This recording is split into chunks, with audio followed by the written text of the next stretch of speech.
Hey, what's going on, everybody? My name is the phenomenal JJS, and welcome back to another scary animations.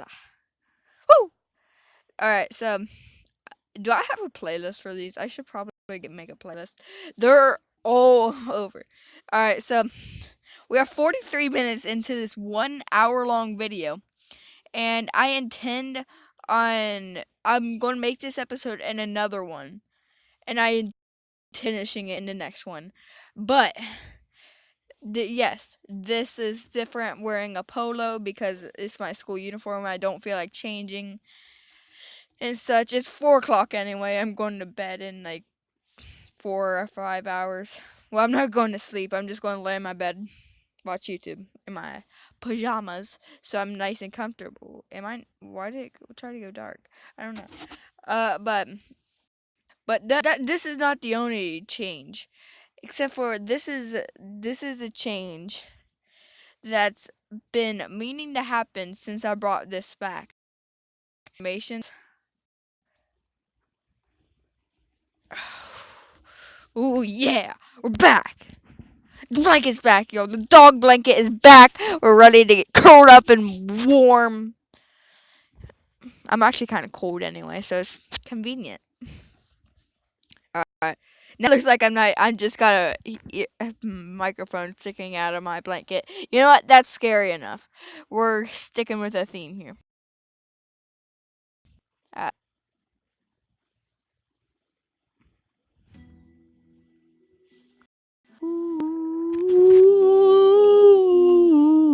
My name is Kai.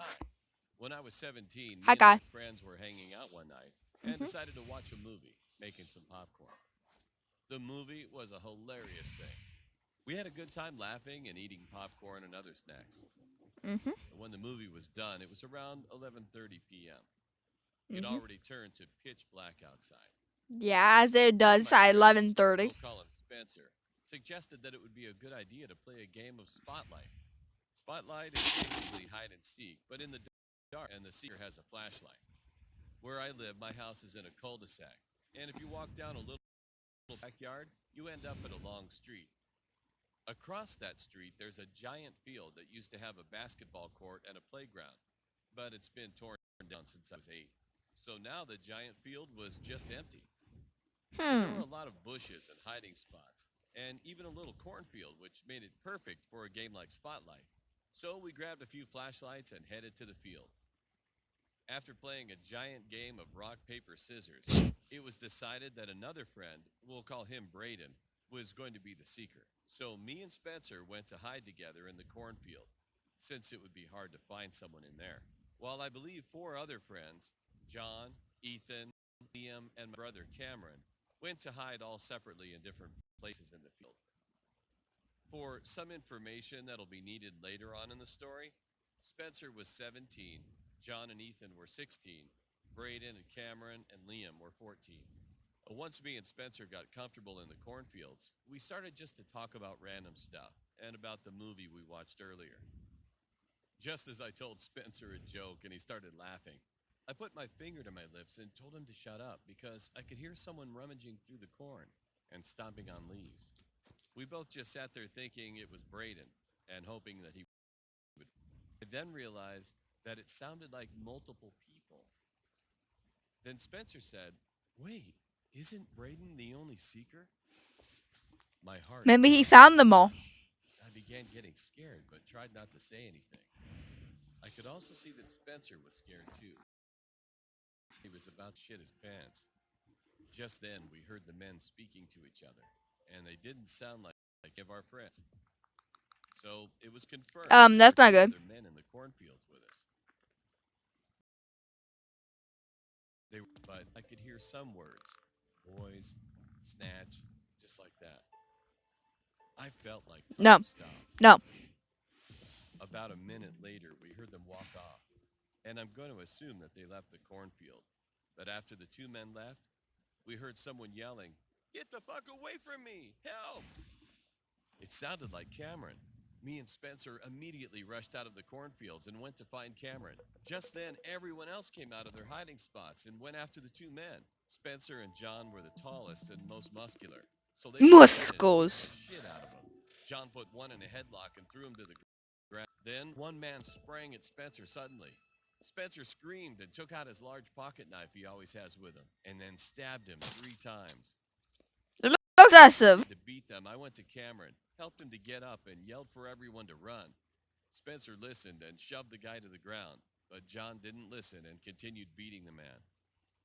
After Spencer pulled John off the man, they both finally ran away. Better.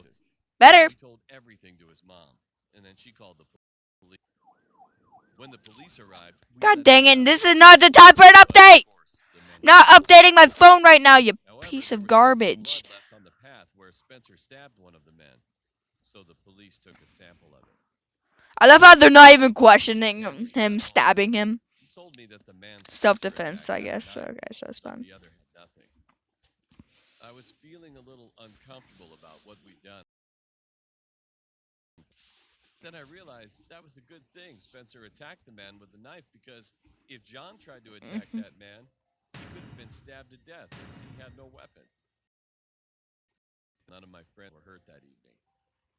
It could have ended much worse. Yeah, I bet. After that, we never heard back from the police. So neither of the men was found. That's fine. True horror babysitting story. I don't really care for that story. My name is Luca, and I live in Germany. Germany. This happened when I was 17. You're not starting an old war, are you? World War III happening? Question mark. I'm in the period of time right now. I don't know when you guys are watching this, but I'm in the period of time right now where Reddit is making memes. The entire Reddit and memes about World War III right now, and a couple pictures of cute dogs. But that's basically not Reddit. It's basically cute dogs. Yeah. I was babysitting my mother's friend's baby. It was bedtime for the baby, so I took him to bed upstairs to watch some TV. At some point, the baby suddenly started crying. I got up and went to the bedroom to check what is wrong with him. The window was open. No. I knew it was shut earlier before. That freaked me out, and to be honest, I was scared. But there was nothing I could do, so I shut the door immediately, took care of the baby, and put him back to sleep. In the room, I realized that in the corner there was a clown sitting on the floor. The whole floor was kind of dark. I couldn't see very clearly, but he looked like he had a smile on his face as he was staring at me. So I didn't really think about it anymore. I just went back to watching TV. Only 10 to 15 minutes later, the baby started crying again. I went upstairs and went into the bedroom again, feeling anxious. And when I saw that the window was open again, my heart dropped. My entire body was sweating. I tried to calm down the crying baby. Run! I wanted to call my mom so badly, but I left my phone on the couch. Oh, Mom! Call 911. At the top of my the clown that was sitting on the ground in the corner of the room earlier was now gone. Fuck. I was Fuck, horrified. fuck, fuck. My entire body. Then I Fuck, heard fuck, fuck. footsteps. Constantly, but unequal and odd jumping steps. I thought I heard a creepy giggling sound too. Fuck. No. But that doesn't matter. I was almost out of my mind. No. Fuck, I ran no. as fast as I could to grab my phone and call the police. Yes, there you go, please, In not a Mom. rush, I told them that a clown broke into the house where I was babysitting. The cops arrived 10 minutes later and checked the whole house, but they didn't find the clown. They called my mom and told her everything, and a few hours later, she came back with her friend. Blasker. To this day, I still don't know if they found him.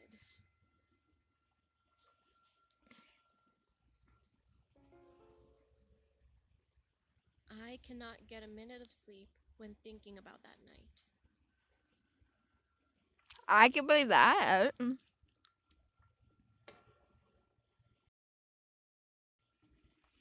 I don't like clowns. I just don't like clowns. I don't mess with them. Like I hang out with Ronald McDonald, but no other clowns.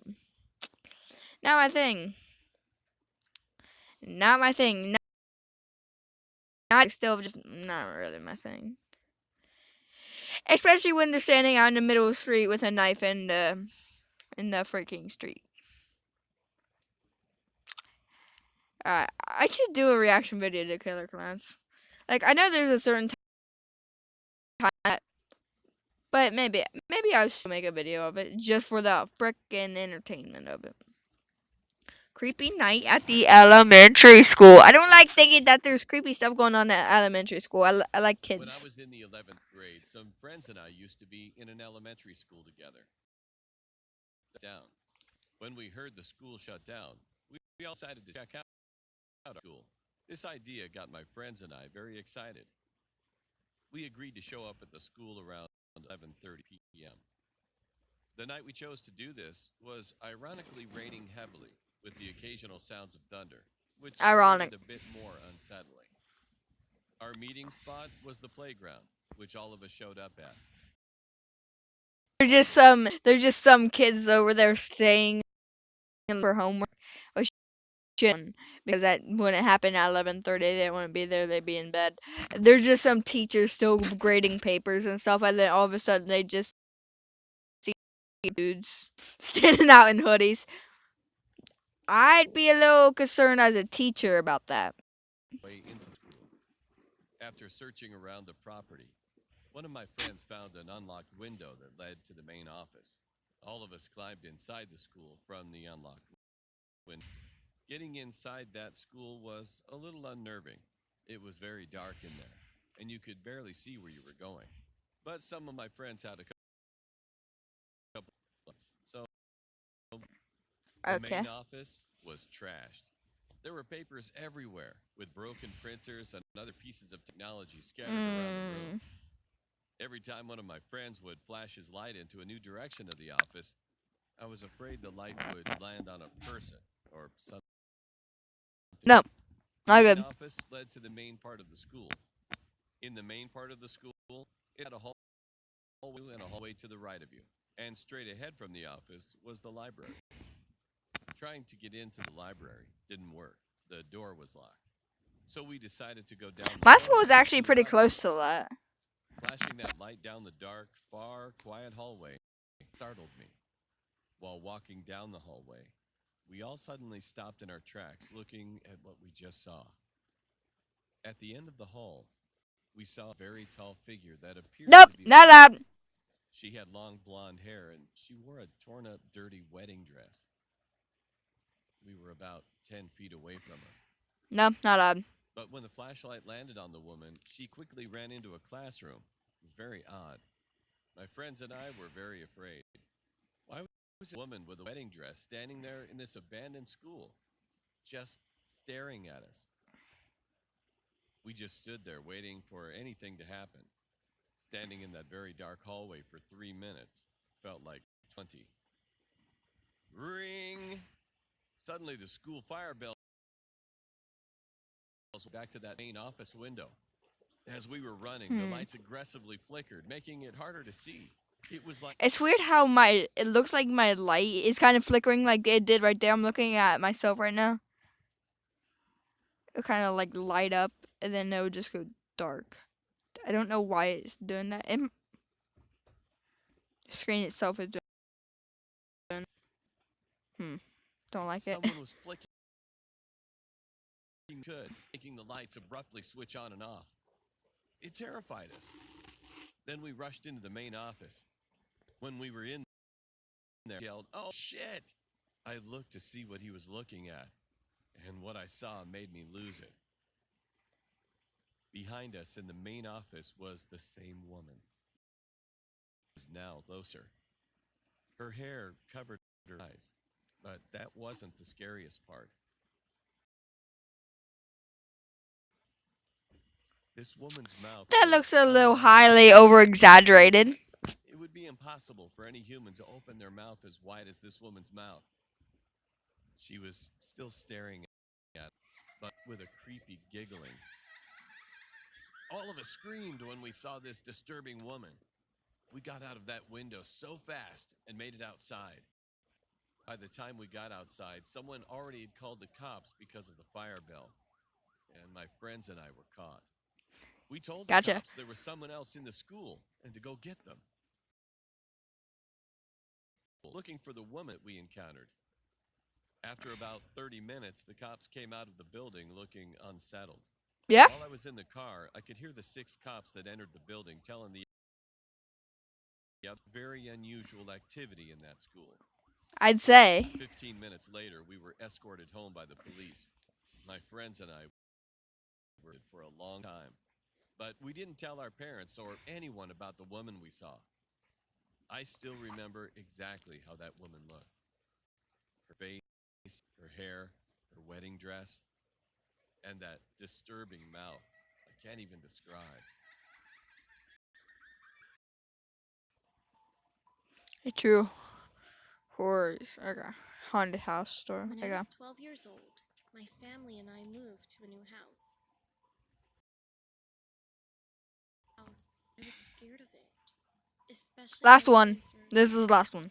I used to have awful dreams where I would enter that specific room only to see a dark shadow staring at me. It was a tall shadow. It seemed like a man, but I never saw his face since his whole being was just pitch black. Don't like that. I would close the door to my room since my parents' room was in front of mine and I could easily see their room from my bed. One night, I woke up from what seemed like a dreamless sleep, feeling that someone was staring at me. At first, I couldn't see anything, but after my eyes got used to the dark, first, my door was open, which wasn't normal since I always closed it at night. And second, there was the shadow I often saw in my nightmares. This time, it wasn't in my parents' room. It was in front of my room, just staring at me. I was so scared. I couldn't break eye contact staring at me and walked to my brother's room. After that, I can't remember when I got back to sleep. Only remember then, everything seemed normal. I Hmm. thought it was only a nightmare and brushed it off. A couple years later, I wouldn't my brush it off family that and I easy, moved to honestly. another state, but we kept the house as a place to visit during the holidays. One day, my uncle had a nasty fight with his wife, and he asked my parents if he could stay at our old house for some time. My parents said yes. So he temporarily moved there for a while. And, we, and while we were talking, There. he asked me if I had ever dreamt of creepy shadows in front of my room. My parents laughed, since they knew nothing of what I had seen. I That night, I talked to my uncle and explained to him what I had seen and what I thought was a nightmare, since I had told no one a nightmare. He listened to me, and after a while, he explained he had seen the same thing at my room. After Hmm. that, my uncle talked to my parents, and we never visited that house again. My uncle moved back with his religious ceremony to cleanse it. However, to this day, the house remains unsold. Even though the shadow never hurt any of us physically, I still panic whenever I remember how that thing stared against it. I don't think I'll ever forget that. Mm. Alright. Alright. Alright, so pretty say. Alright, oh, this blanket's nice and soft and warm. Uh Alright, so that's the last one for me. So, ladies and gentlemen, thank you for watching. Thank you for stopping by. Classic YouTube outro. Peace.